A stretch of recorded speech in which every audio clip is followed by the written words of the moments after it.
Welcome to Cooking with Katerina. And the question of the day is, what about meatballs? What about meatballs? What about meatballs?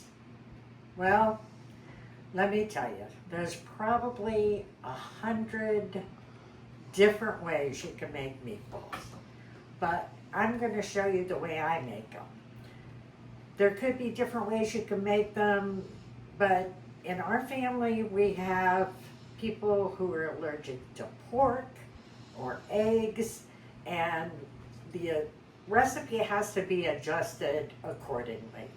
So I'm going to go through the ingredients that we're going to use for my recipe, and then again, you have to adjust it to the way you want to make it for your family and whatever dietary restrictions they have. But again, this recipe is simple and delicious. So we're going to start out with 1.5 pounds of 80/20 ground beef. You're also going to need 1 egg, which I will put 1/2 cup of water into the egg and mix it up so when it goes into the meat mixture with the breadcrumbs and seasonings, it'll mix a lot easier. Now, one of our grandchildren has an allergy to eggs, and I have used the vegan egg substitute and a lot of things for him. So if you have that situation in your home, then I would use a vegan egg substitute. But today we're using a regular egg. You're also going to need 1 cup, I use Italian seasoned breadcrumbs. Also, 1/4 cup of Romano grated cheese, 2 tablespoons of parsley, 1/2 teaspoon of garlic, granulated garlic, 1 teaspoon of granulated onion, 1/2 teaspoon of salt, and 1/4 teaspoon of pepper. Now, if you like yours a little bit spicier, then increase the pepper. Again, it's all in how you need to make it to please your family. But this is what I use to please ours. Let's add our ingredients. I'm going to put in the breadcrumbs, the cheese, make sure we get that all out, and all the seasonings and the parsley.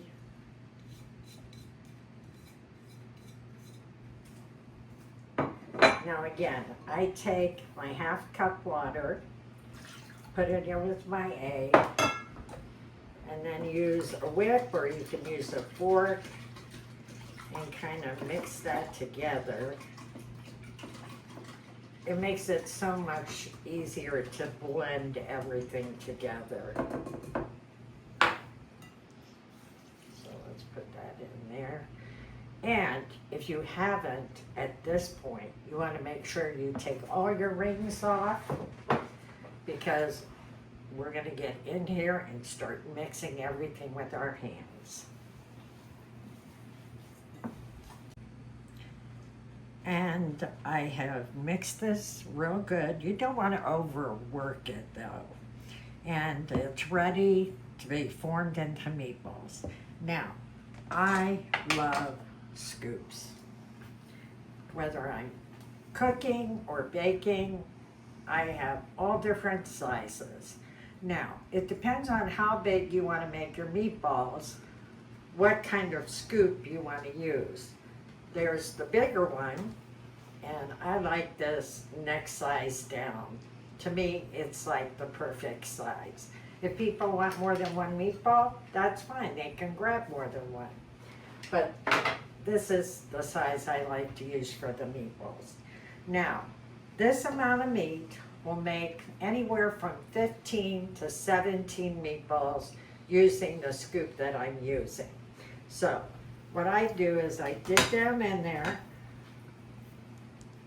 wipe away what isn't in the scoop itself, put it into my hand and roll it. Now you don't need to roll it tightly. That's when you have meatballs that are hard. And you want them so that you can cut them with a fork. So I'm going to continue to make all the meatballs here. And I've also put my oven on 400, so it's preheating at this point. By the time I'm done with the meatballs, they should be ready to go into the oven. Well, I finished rolling them out, and I got 18 this time. Normally it's around 17, but for some reason we have 18, which is a good thing. Now, again, put your oven on 400 if you haven't done it yet. And we're gonna put them in the oven for 15 minutes. At the 15-minute mark, we'll take them out, turn them over, and put them in for another 10 minutes. Now that's according to my oven, and I have a convection oven. So yours might take a little longer, but that's approximate time there. I also would have you get ready some kind of container with some paper towels, because after they're done cooking, before I put them in sauce or do anything else with them, I like to let them drain a little bit. So I've got a few paper towels and some utensils to kind of get them out of the pan and let them drain. So we're going to put them in the oven now. I don't know about you, but I'm all about saving time. And if it freezes good, that's even better. I had some sauce that I made, and I have a video on how to make spaghetti sauce if you'd like to see it. That's on my cooking channel. But I had some in the freezer. I took it out since I knew I was making the meatballs. Although you can make these meatballs ahead of time, and they freeze beautifully. At least you know what you put in these meatballs. Not like going to the store and trying to read the ingredients on pre-made meatballs. Anyhow, I'm going to start putting these in the sauce and let them cook up for about 15 minutes. In the meantime, I've got some water boiling for some pasta that we can have with our meatballs. And in addition to that, I made some sub buns with my bread recipe, which is also on YouTube, on my cooking channel. And we're gonna make a meatball sub. So I'm gonna let these cook up, and we'll be back to show you the finished product. As you can see, we made some pasta that's gonna go beautifully with these meatballs. And as I said before, I made some homemade sub buns so we could have meatball sandwiches. Look at this. This is just beautiful. And we toasted it in the oven so the cheese would get all melty. Now it's time for the taste test.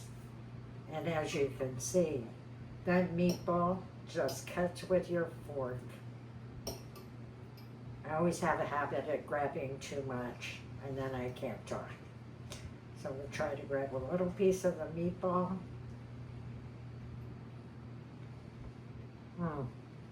That is so good. Basically, it melts in your mouth. I hope you enjoyed this video. And if you would, please like, share with your family and friends, and subscribe. If you'd like to leave a comment, I would love it.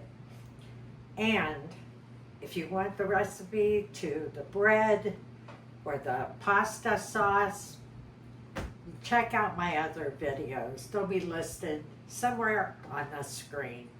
In the meantime, bon appetit, and keep on cooking.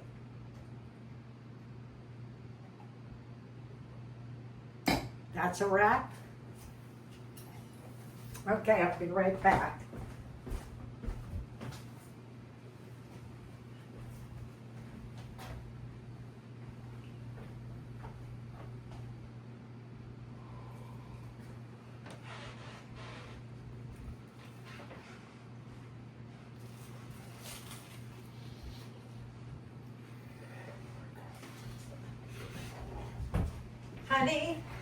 Honey, are you ready?